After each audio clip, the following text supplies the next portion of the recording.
Welcome to fight जंगे में आप सभी का स्वागत है। UFC 297 की हर फाइट के पोस्ट फाइट एनालिसिस के साथ मैं आपके सामने मौजूद हूँ। मैं हर फाइट की डिटेल में जाने की कोशिश करूँगा जितनी मैं जा सकता हूँ, है ना। और अभी फाइट ख़त्म हुआ है, 2 मिनट ही हुआ है।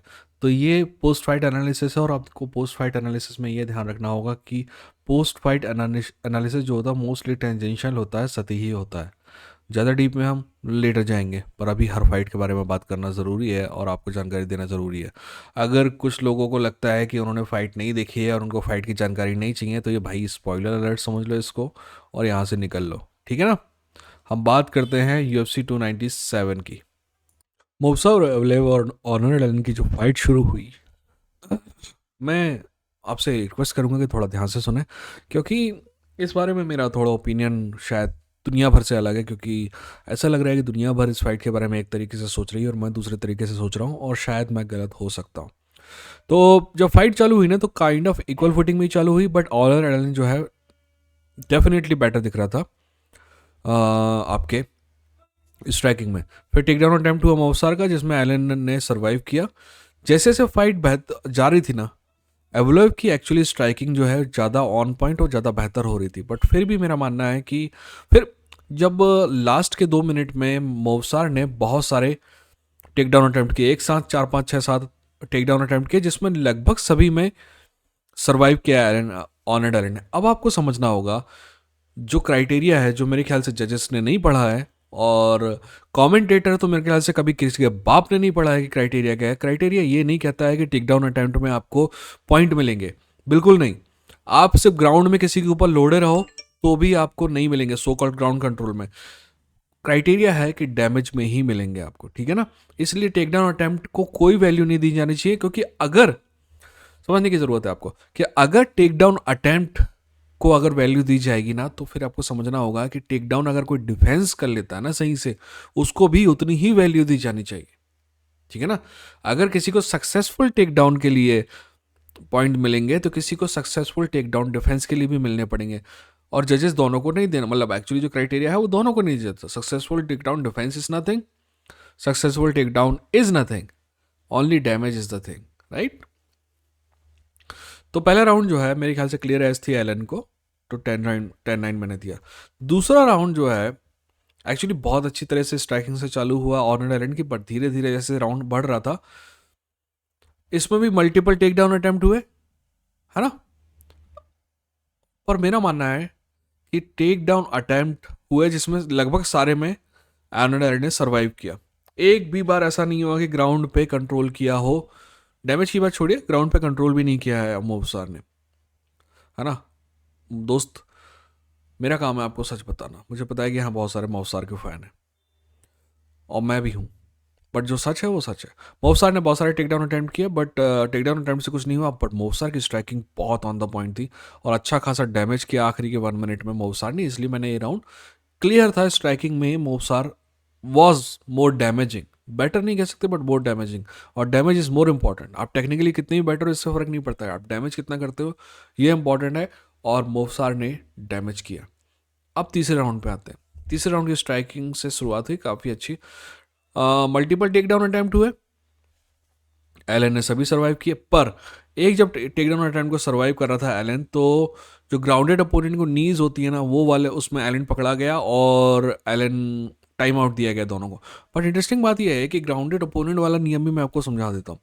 ग्राउंडेड अपोनेंट होता है कि दोनों में से एक भी हाथ पे अगर जमीन पे है तो ग्राउंडेड अपोनेंट माना जाता है। बट तब जब वो जबरदस्ती खड़ा हुआ है और एक हाथ जमीन पे रख रहा है बचने के लिए, ग्राउंडेड ओपोनेंट अपने आप को कहलवा रहा है, तो that is not the right thing to do. ठीक है, नियम के हिसाब से आप जबरदस्ती सिर्फ खड़े हैं और एक हाथ नीचे रख देते हैं और बचने के लिए, तो उसको ग्राउंडेड ओपोनेंट नहीं माना जाएगा। तो यहाँ मेरे हिसाब से गॉडेड गलत था। वो ग्राउंडेड नहीं था एक्चुअल में, वो ग्राउंडेड ओपोनेंट बनने की कोशिश कर रहा था, सिर्फ एक हाथ नीचे रख के। एवलेव की बात कर रहा हूँ। तो ऑनर्ड आइलैंड की जो नी शॉट थे वो बिल्कुल सही थे और अच्छे खासे डैमेजिंग थे, ठीक है ना। उसके बाद भी कुछ और टेक डाउन अटेम्प्ट हुए जिसमें सभी में एलन ने सरवाइव किया। मेरा मानना था कि राउंड क्लोज था, बट अगर टेक डाउन अटेम्प्ट को हटा दिया जाए तो क्लियर ऑनर डायरेक्ट राउंड था, ठीक है ना। और वो जो नी वाला जो इशू है ग्राउंड एंड ओपोनेंट, वो बिल्कुल नहीं होना चाहिए। सो उसको होना चाहिए था, उसका क्रेडिट भी ऑनर एलेन को मिलना चाहिए था। और मैंने जो स्कोर की लास्ट राउंड वो ऑनर एलेन के लिए किया और मेरा स्कोर था 29-28। बट मैं ये मानता हूँ कि लास्ट राउंड इतना क्लोज था कि किसी को भी दिया जा सकता है ना। तो जजेस ने मेरे से डिसएग्री होते हुए ये राउंड जो है वो दिया मोसार एवलोएव को, and I don't have any problem with it. But अगर उन्हें स्ट्राइकिंग में दिया तो भी मेरे को कोई प्रॉब्लम नहीं है। बट अगर सिर्फ टेक डाउन अटैम्प्ट के लिए अगर आपको पॉइंट मिल रहे हैं तो that is not right, that is not at all right. और मेरा मानना है कि मार्क गॉडेट का जो कॉल था ग्राउंडेड नी वाला, वो कॉल गलत था। और उसमें जो डैमेज किया था ऑर्नर एलेन ने, उसके लिए उसको एडवांटेज मिलना चाहिए था। एनीवेज, अब फाइट हो चुकी है और लास्ट राउंड इतना क्लोज था कि दोनों को दिया जा सकता था। तो अगर किसी ने मोसार एवलोएव को भी दिया है तो भी उनको कोई दिक्कत नहीं है। अब इस फाइट के बाद हम देखेंगे कि मोसार एवलोएव कहीं ना कहीं नंबर 3 आ जाएगा। अब मेरी प्रॉब्लम यह है कि मैं मोसार एवलोएव में भविष्य का चैंपियन देख रहा था। बट अगर नंबर 3 आता है तो मेरे ख्याल से अगली फाइट या अगली की अगली फाइट उसकी चैंपियनशिप फाइट होगी। एंड मोसार एवलोएव को मैंने हर फाइट में बेहतर होते देखा है। पर क्या मैं आज अपने आप से क्वेश्चन पूछूं कि क्या वो चैंपियनशिप के लिए रेडी है? To be honest I don't think so, I don't think so. हाँ, अगर आपका सवाल है कि क्या चैंपियनशिप के लिए ऑर्नर एलन रेडी है, I also don't think so. Arnold Allen का रास्ता थोड़ा और लंबा हो गया। और मैं ना एक इंटरव्यू में छोटी छोटी सी बातें होती हैं, जैसे कि प्रेस कॉन्फ्रेंस में बोला कि ये जूते जो हैं मुझे बहुत अच्छे लगते हैं और मुझे किसी ने गिफ्ट किए हैं because I can not afford them. ये आदमी नंबर 4 रैंक का फेदरवेट फाइटर है यूएफसी में, और ये अच्छे जूते अफोर्ड नहीं कर सकता है। और अभी अभी ये फाइट हारने के बाद उसकी चैंपियनशिप का रास्ता भी लंबा हो गया, और फिर भी लोग इस पूरी बकर में यूएफसी के साथ खड़े हैं। मुझे समझ में नहीं आता क्या चल रहा है इस दुनिया में। ठीक है ना, मेरा मानना है कि मोवसार में पूरे टैलेंट है चैंपियन बनने का। अगर वो टाइम देगा तो ही विल बी चैंपियन। और ऑनर्ड आयरन भी शानदार फाइटर है, he can be champion also. हाँ, अब इसी से जुड़ी एक बात कर लेता हूँ जो इस फाइट से जुड़ी नहीं है बट करना ज़रूरी है। 2-4 दिन पहले डेनियल कॉर्मिये ने, मैं आपको बताया था कि जॉन जोन्स को गाली दे रहा था डेना वाइट ईमेल में, उस समय पुराने ईमेल जो अभी आए हैं केस में। तो डेनियल कॉर्मिक कहना है कि एक्चुअली ना वो डेना वाइट इसलिए दे रहा था क्योंकि जॉन जोन्स ना अच्छा एम्प्लॉय नहीं है। हाँ, अच्छे एम्प्लॉय से मतलब अगर पिछवाड़ा चाटने वाला एम्प्लॉय है तो तू बहुत अच्छा एम्प्लॉय है, जॉन जोन्स नहीं है। आप सभी को पता है कि जॉन जोन्स से मेरे को कितनी कोई मोहब्बत नहीं है। मैं हमेशा ये कहता हूँ कि जॉन जोन्स एक शानदार फाइटर है पर एक घटिया आदमी है। तो आपने कभी मेरे को जॉन जोन्स का पक्ष लेते हुए ज़्यादा नहीं देखा होगा, पर यहाँ जॉन जोन्स सही था। डेनियल कॉर्मियर चूतिया है, ठीक है ना। डेनियल कॉर्मियर ने ज़िंदगी में इतना कुछ हासिल करने के बाद भी उसमें इतना कॉन्फिडेंस नहीं आया है कि वो अपने सो कॉल्ड मालिक की पिछवाड़ा चाटना बंद ना करे, अपने हक की बात करे, अपने फाइटर्स के हक की बात करे। जो भी हो, जॉन जोन्स जैसा भी हो, वो एक फाइटर है, ठीक है ना। बोलता अच्छा एम्प्लॉय नहीं, अच्छा एम्प्लॉय से अगर डेनियल कॉर्मियर का मतलब है कि आप यूएफसी की हर बात मानेंगे, हाँ तो डेनियल कॉर्मियर बहुत अच्छा एम्प्लॉय है। यूएफसी का पिछवाड़ा चाटेंगे, हाँ तो डेनियल कॉर्मियर बहुत अच्छा एम्प्लॉय है। यूएफसी के बारे में कभी कुछ बुरा नहीं बोलेंगे तो डेनियल कॉर्मियर बहुत अच्छा एम्प्लॉय है। अपना स्वाभिमान नहीं होगा आपका तो डेनियल कॉर्मियर बहुत अच्छा एम्प्लॉय है। अपनी सेल्फ रिस्पेक्ट नहीं होगी तो डेनियल कॉर्मियर बहुत अच्छा एम्प्लॉय है। और एक्चुअली कुछ नॉलेजेबल बात करने की जगह सिर्फ मुंह बाके हंसने वाली बात होगी तो डेनियल कॉर्मियर बहुत अच्छा एम्प्लॉय है। बट मैं आपको बता दूं कि एम्प्लॉय इनमें से कोई भी नहीं है, सबके सब इंडिपेंडेंट कॉन्ट्रैक्टर है, समझे ना। तो थोड़ा टेक्निकली भी गलत हो, तुम्हारा कोई बॉस नहीं है, वो कॉन्ट्रैक्ट है तुम्हारा उसमें। अगर आप एम्प्लॉय होते हैं तो एम्प्लॉय में अधिकार मिलते हैं, राइट, जो आपके पास नहीं है। इंडिपेंडेंट कॉन्ट्रैक्टर हैं ये सब के सब, कोई एक्चुअल में एम्प्लॉय नहीं है। एनीवेज यार, आप बोलोगे कहाँ से कहाँ घुस गया। चलो ठीक है, आगे बढ़ते हैं। अगली फाइट जो है वो है Chris Curtis versus Marc André Barriault की। और सच कहूँ तो इस फाइट के बारे में जो भी मैं कहूँगा ना वो सच भी हो सकता है, जो भी मैं कहूँगा वो झूठ भी हो सकता है, ठीक है ना। ये फाइट के तीनों राउंड के बारे में मैं कहूँगा 1, 2, 3, ठीक है। पहले राउंड के बारे में कहा सकता है कि थोड़ी बहुत कम एक्टिविटी थी, बहुत ही कम एक्टिविटी थी और राउंड किसी को भी दिया सकता था। बट मेरे हिसाब से क्रिस कर्टिस ने राउंड जो एज किया। दूसरे राउंड में एक्चुअली बहुत ज़्यादा एक्टिविटी थी, तीसरे राउंड में भी बहुत ज़्यादा एक्टिविटी थी, पर मेरे को लगता है कि राउंड नंबर 2 में, राउंड नंबर 3 में भी क्रिस कर्टिस ने हल्के से एज से राउंड जीता, यानी कि 10-9, 20-18 और 30-27। मेरे हिसाब से 30-27 से क्रिस कर्टिस जीता। बट इंटरेस्टिंग बात यह थी कि तीनों राउंड इतने ज़्यादा क्लोज थे कि किसी के लिए भी कर सकते हैं, राइट। अगर कोई कहता ना कि 30-27 से मार्क आंद्रे बैरियो जीत गया, तो भी मेरे को कोई प्रॉब्लम नहीं होती, क्योंकि तीनों राउंड में देख सकता हूँ कि अगर मार्क आंद्रे बैरियो को देना है तो वो दे दिए जा सकते हैं, है ना। 29-28 भी मिलता क्रिस कर्टिस तो भी ओके होता, 29-28 मार्क एंड्रे बैरियो को मिल जाता तो भी ओके होता, क्योंकि तीनों राउंड बहुत ज़्यादा क्लोज थे। अब इस फाइट के बाद क्रिस कर्टिस का कैरियर कहाँ रहेगा? एक्चुअली क्रिस कर्टिस का कैरियर वहीं रहेगा जहाँ था वो, है ना। और वही सेम चीज़ मार्क आंद्रे बैरियो के लिए है कि इस टाइप की फाइट में कोई भी टाइटल इम्प्लीकेशंस नहीं है। क्रिस कर्टिस के बारे में ये कह सकते हैं कि शायद वो टॉप 10 के कोने में आ जाए, यानी 11-12 में आ जाए, या फिर अंदर भी आ सकता है, बट इतना ही हो सकता है, इससे ज़्यादा नहीं, क्योंकि क्रिस कर्टिस में यूएफसी फीचर नहीं देखता है। मार्क एंड्रे बैरियो में तो बिल्कुल नहीं देखता है। क्रिस कर्टिस 35 ईयर्स का हो चुका है, but I like Chris Curtis because he is a very genuine, very funny guy, and I want good things for him.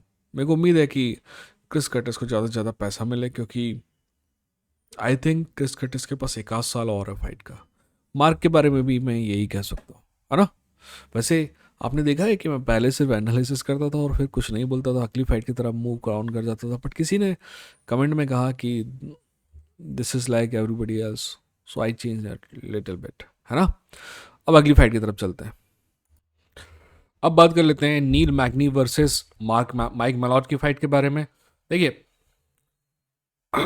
To be honest, पहले राउंड में और दूसरे राउंड में क्लियर डोमिनेशन था माइक मैलॉट का, इस बात पे कोई शक नहीं है, ठीक है ना। पहला राउंड भी मैंने माइक मैलॉट को दिया 10-9 से, और दूसरा राउंड में एक्चुअली मैग्नी ने शुरुआत बहुत अच्छी की थी, बट लगभग 30 सेकंड के आसपास पहला टेक डाउन हुआ और वहाँ से बात जो है वो बिल्कुल पलट गई, और मैलॉट ने इस राउंड में भी डोमिनेट किया। पहले राउंड में भी डोमिनेट किया, दूसरे राउंड में भी डोमिनेट किया। कमेंटेटर और सारी दुनिया ये सपने देखने लगी थी कि मैलॉट भैया नया कंटेंडर बनने वाला है, अभी टॉप 10 में आएगा नील मैग्नी को हरा के। दोस्त नील मैग्नी ने कहा कि ऐसा है कि थोड़ा रुको, है ना, हम बुढ़े हुए हैं बट ख़त्म नहीं हुए। तो तीसरा राउंड भी मैलॉट आराम से जीत रहा था, बट आखिरी के 2.5 मिनट में बात पलटी। एक बार जो टेक डाउन किया मैलॉट ने, सेकंड टेक डाउन जो था मैलॉट का, जहाँ पे वो कंट्रोल कर रहा था, मैं नील मैग्नी ने उसको रिवर्स किया, और I don't know how but he somehow manage to get the mount position, और वहाँ से नील मैग्नी ने जो डोमिनेट किया है, 15 सेकंड रहते फाइट ख़त्म कर दी गई और टीकेओ से जीत गया नील मैग्नी। मैं मेरी जैसे चूतिया तैयारी करने लगे थे कि क्या लिखूं मैं, मतलब अपने नोट्स में, ताकि मैं आपको बता सकूं कि मालआउट का फ़ीचर क्या है। बट मालआउट का फ़ीचर अभी कुछ ब्राइट नहीं है दोस्त, अभी वो अनरैंक्ड रहेगा, रास्ता थोड़ा और लंबा हो गया है। जहाँ तक नील मैग्नी की बात है, नील मैग्नी ने एक बार फिर से साबित किया कि दोस्त वो एक नंबर गेट कीपर है। वो उस गेट से एक भी ऐसे आदमी को अंदर नहीं आने देगा जो डिज़र्व नहीं करता है ना। तो गेट कीपर ने अपनी जॉब होगी, और गेट कीपर ही रहने वाला है, और ये कोई बुरी बात नहीं है। ये हर एक जॉब की तरह एक जॉब है, जहाँ पे आप गेट कीपिंग करते हैं, बहुत शानदार फाइटर को अंदर आने देते हैं, और जो फाइटर बहुत शानदार नहीं है उसे वहीं रोक देते हैं, जैसे कि मैलॉट को रोक दिया नील मैग्नी ने, ठीक है। अगली फाइट की तरफ चलते हैं, जो कि है को मेन इवेंट। अगली फाइट है मारियो बेनिसिल्वा वर्सेस रकेल पैडिंगटन। देखिए, जैसे ही फाइट चालू हुई तो जैसा कि हम उम्मीद कर रहे थे वही हुआ, क्लिंच चालू हो गया। पर ये साफ साफ नज़र आ रहा था कि कैफ किक जो मारियो बेनिसिल्वा की थी वो असर कर रही थी, है ना। इसीलिए रकेल पैडिंगटन जो है इन दोनों के बीच में ज़्यादा गैप नहीं रख रही थी, ताकि कैफ किक के लिए जगह ना मिले।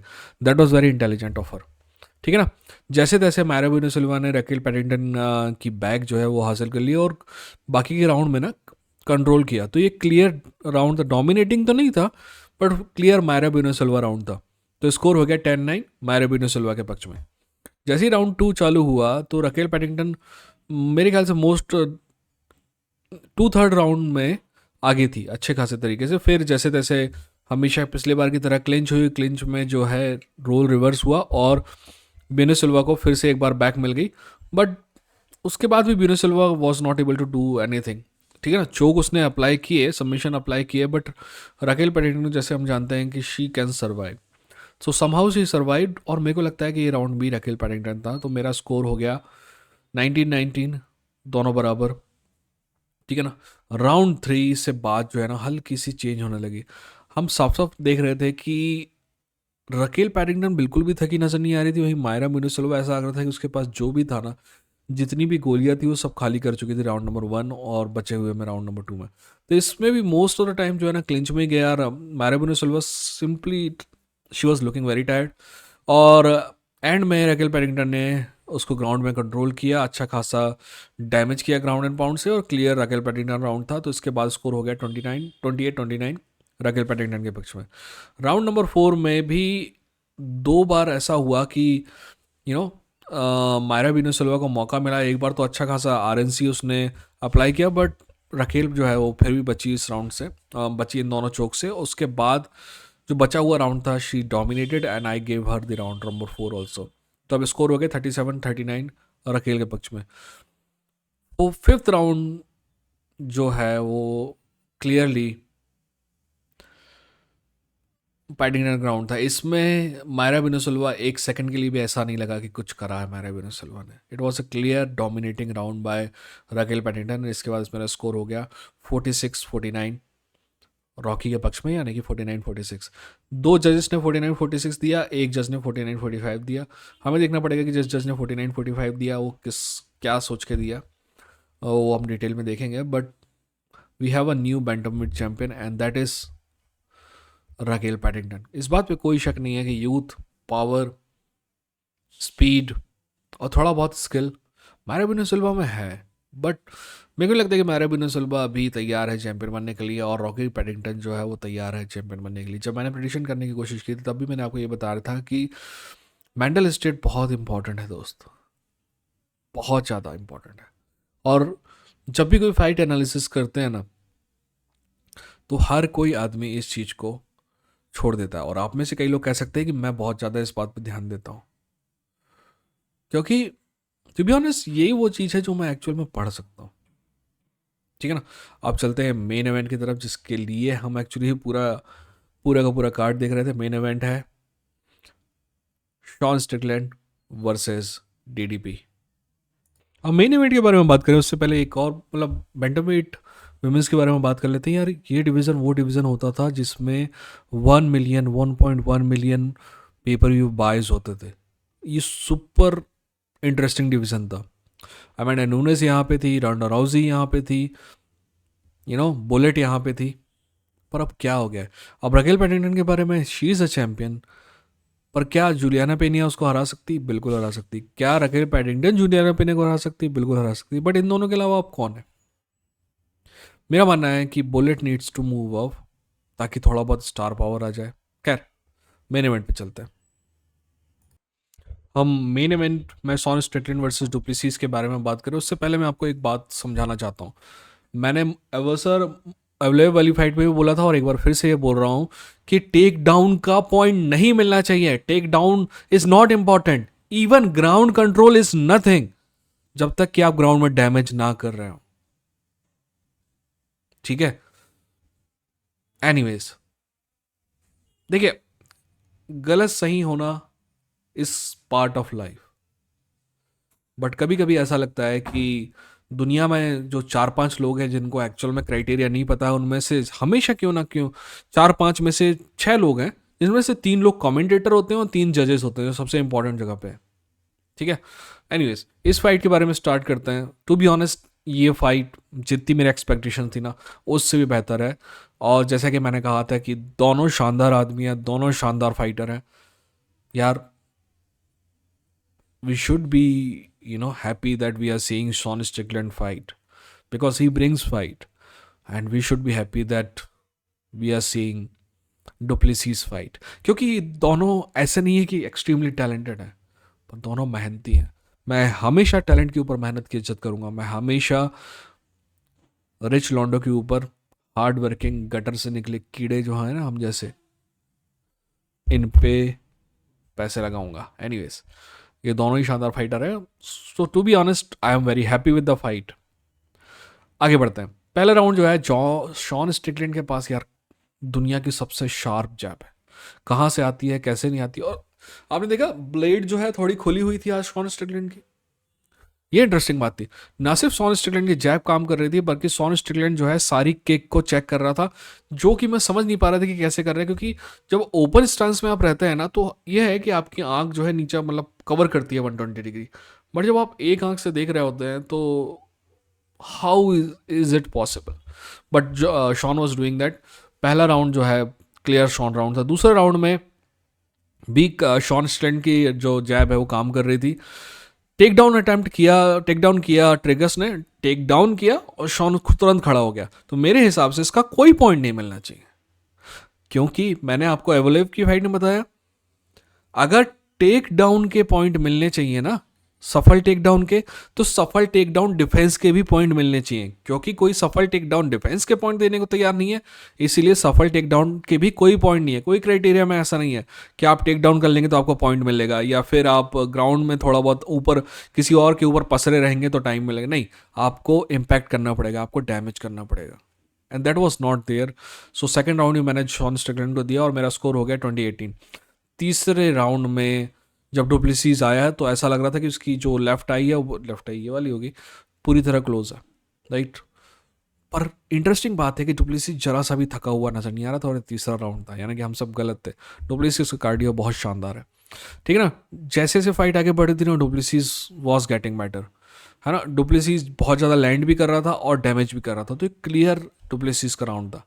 राउंड नंबर 4 जो है मेरा मानना है कि स्टार्ट में दोनों ही बराबर थे, पर इंटरेस्टिंग बात है कि अगर आप इसको देखेंगे ना फाइट को तो आपको लगेगा कि डुप्लेसिस ज़्यादा लैंड कर रहा, पर एक्चुअली लैंड जो है सॉन स्ट्रिकलैंड कर रहा, बट डुप्लेसिस का डैमेज सॉन स्ट्रिकलैंड के डैमेज से लगभग 2 गुना था, इसलिए क्लियरली ये राउंड डुप्लेसिस का राउंड था। राउंड नंबर 1-2 मैंने किसको दिया, सॉन को। राउंड नंबर 3-4 किसको दिया, डुप्लेसिस को। मेरा स्कोर था 38-38, यानी कि 2-2। और ये जो फाइट है ये फाइनल राउंड में जा रही थी। फाइनल राउंड में Sean Strickland was landing more, much more clear shot और डैमेज भी ज़्यादा कर रहा था, ठीक है ना। ये राउंड क्लोज था बट मेरे हिसाब से Sean Strickland edged it out. तो मेरा स्कोर था 48-47 फॉर सॉन स्ट्रिकलैंड। एंड पहले मैं जजेस ने क्या किया वो तो बताऊंगा आपको, उससे पहले बताऊंगा कि it was a great fight. जजेस में एक ने स्कोर किया 48-47 सॉन स्ट्रिकलैंड जैसे मैंने किया, पर नंबर 2 वाले जज ने किया 48-47 रिकेश डुप्लेसिस के लिए, और फिर नंबर 3 ने किया 48-47 रिकेश डुप्लेसिस के लिए। मेरा मानना था कि ये फाइट क्लोज थी, इसीलिए 48-47 रिकेश डुप्लेसिस से मेरे को शिकायत नहीं है, but I have to understand. मेरा मानना है कि जो भी जजेस है ना उनको एक्सप्लेन करना पड़ेगा, डिसीजन करना चाहिए डिसीजन कि कैसे दिया, because to be honest I think Sean Strickland won the round. आप डैमेज मतलब फाइनल देखिए, अगर मेरी आंख में एक घूसा पड़ा और यहाँ से खून निकलने लगा ना भल भला के, तो वो राउंड में आपका डैमेज गिना जाएगा, बट उस डैमेज को आप अगले 2 राउंड में कैरी नहीं करते, राइट। वो डैमेज ऑलरेडी काउंट हो गया, उसका पॉइंट आपको मिल गया, ठीक है ना। तो आगे के राउंड में वो डैमेज नहीं काउंट होना चाहिए, आगे के राउंड में नया डैमेज काउंट होना चाहिए, है ना। तो आई डोंट नो, मुझे लगता है कि जजेस के ऊपर ऑब्लिगेशन होना चाहिए कि वो एक्सप्लेन करेंगे कैसे हुआ, क्योंकि ये फाइट क्लोज थी। अब मैं इस बारे में बात करना चाहूँगा क्योंकि ये फाइट इतनी क्लोज थी कि सॉन स्ट्रिकलैंड एक्चुअली डिजर्व करता है रीमैच। इसका मतलब ये बिल्कुल नहीं है कि मैं कह रहा हूँ कि डुप्लेसिस नहीं जीता, क्योंकि मैंने आपको कहा कि क्लोज थी तो डुप्लेसिस को भी दिया जा सकता है, कोई प्रॉब्लम नहीं है। बट मेरे हिसाब से सॉन स्ट्रिकलैंड जीता, बट क्लोज तो थी ना, तो रीमैच होना चाहिए था। बट रीमैच होगा नहीं, पता है क्यों? क्योंकि डुप्लेसिस ने कॉल किया है अदेसानिया को। जैसे ही अदेसानिया का नाम आया तो मेरे ख्याल से यूएफसी की आंख में सिक्के दिख रहे होंगे, पर यूएफसी गलत है। यूएफसी मेरे हिसाब से Du Plessis Sean Strickland actually Israel Adesanya से बड़ा स्टार है, इसलिए पैसा जो है Du Plessis versus Sean Strickland number 2 में है, ना कि डुप्लेसिस वर्सेस इजराइल अदेसानिया में। बट यूएफसी के चहेता लौंडा है इजराइल अदेसानिया, तो मेरे ख्याल से अगली फाइट जो है वो डुप्लेसिस वर्सेस अदेसानिया होगी और Sean Strickland will have to come back, and I hope he does. मैं सॉन स्ट्रिकलैंड की हर बात से एग्री नहीं करता हूँ दोस्त, मैं डुप्लेसिस की भी हर बात से एग्री नहीं करता हूँ, बट हर किसी को फ्रीडम ऑफ स्पीच होना चाहिए। फ्रीडम ऑफ स्पीच हम जब अच्छी अच्छी बातें कर रहे हैं ना, तो वो तो फ्रीडम ऑफ स्पीच की जरूरत ही नहीं है ना, किसी को बुरा ही नहीं लग रहा है। फ्रीडम ऑफ स्पीच तब जरूरत होती है जब आप बुरी बातें कर रहे हैं, किसी को बुरा लगने वाली, right? Anyways, to be honest it was a okay okay card, not great. Main event बहुत शानदार था, there is no doubt about it. और मेन इवेंट के लिए मेरे ख्याल से लोगों ने खरीदा होगा इसको। हाँ, इंडिया में मुझे पता चला कि भाई सोनिया जियो वालों ने कमीना बंद कर दिया, टेनिस दिखा रहे थे वो। कौन हरामी देखता है यार टेनिस? कौन देखता है? मेरे को समझ में नहीं आ रहा है। एनीवेज, अपन मैं मेरे को सोनी लिव में देखना पड़ा, है ना? एनीवेज, अपना ख्याल रखिए, अपनों का ख्याल रखिए। आप बताइए कि मैं गलत गलत हूँ तो बिल्कुल बताइएगा। देखिए, किसी की भी गलती बताने में कोई प्रॉब्लम नहीं है। आप बिल्कुल बोल सकते हैं कि नहीं भाई आप गलत हो, यहाँ पे नाउ नंबर 2 जो है आप सॉन को दे रहे हो, वो स्ट्रिकलैंड को जगह डुप्लेसिस को देना चाहिए, कोई दिक्कत नहीं है। हमेशा रिस्पेक्टफुल कमेंट रखें, कोई प्रॉब्लम नहीं है ना? रिस्पेक्टफुली डिसएग्री होने में कोई इशू नहीं है, बाकायदा आप डिसएग्री हो सकते हैं। क्योंकि क्लोज फाइट में ये ज़रूरी ये होता है कि दो लोग बिल्कुल डिफरेंट ओपिनियन में पहुंचता है, ठीक है ना? खैर, हो सके तो शेयर कीजिए, हो सके सब्सक्राइब बेल आइकन को क्लिक नहीं किया है तो कीजिए यार। मेरे जितने भी मैं अपने स्टैट्स देखता हूँ ना, तो वीडियो के 99% 98% लोग वो होते हैं जो सब्सक्राइब किए होते हैं। यूट्यूब मेरे चैनल को नए लोगों को रिकमेंड करता ही नहीं है। तो अगर हो सके, आपको लगता है कि कोई और इस टाइप की चीज़ों में इंटरेस्टेड होगा, तो उससे शेयर कीजिएगा, ठीक है ना? मिलते हैं अगली वीडियो के साथ, तब तक अपना ख्याल रखिए, अपनों का ख्याल रखिए। ये था इंडियन फाइट जंग की, लड़ेंगे जीतेंगे।